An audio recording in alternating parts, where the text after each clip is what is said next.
Halo, selamat datang di channel kesayangan kita semua. Kajian Islam Masa Kini Channel. Di program Info Kisah Para Rasul, Nabi Nuh AS dikenal dengan sosoknya yang sangat sabar. Bagaimana tidak, ratusan tahun ia berdakwah, hanya sedikit saja dari kaumnya yang mau kembali ke jalan yang benar. Dikisahkan dalam buku Mutiara Kisah 25 Nabi dan Rasul susunan M. Arif Hakim, kaum Nuh AS yang disebut Bani Rasib terkenal congkak dan zalim. Mereka terlena akan kekayaan yang dianugerahi Allah Subhanahu wa Ta'ala. Kaum Nabi Nuh AS memandang harta sebagai satu-satunya tolok ukur mengangkat martabat dan harga diri manusia.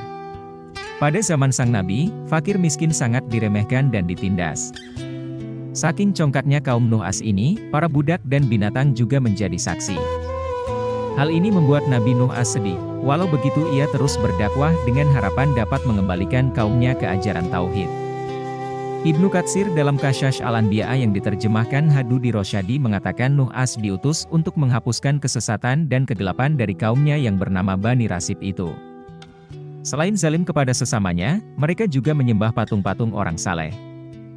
Bani Rasib menjadikan Wad, Suwa, Yaguts, Ya'ub, dan Nasr, anak-anak Adam yang saleh, dengan meminta keberkahan dan rezeki dari mereka. Dakwah Nuh AS termaktub dalam surah Al-Ankabut ayat 14.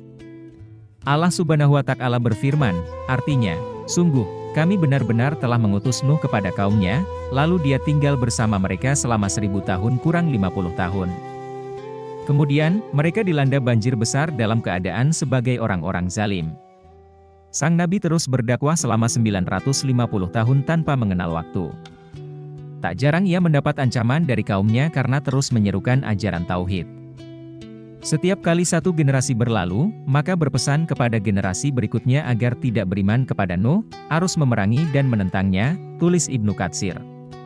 Nabi Nuh AS yang putus asa lalu berdoa kepada Allah Subhanahu wa Ta'ala sebagaimana disebutkan dalam surah Asy-Syu'ara ayat 117-118 yang berbunyi, artinya, dia, Nuh, berkata, "Wahai Tuhanku, sesungguhnya kaumku telah mendustakanku.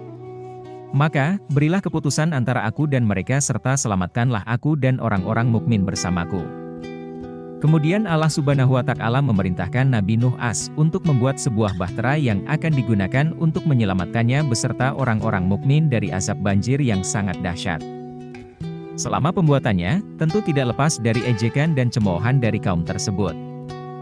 Namun, hal itu tidak membuat Nabi Nuh AS dan pengikut setianya berkecil hati, justru mereka semakin giat dalam membangun kapal itu.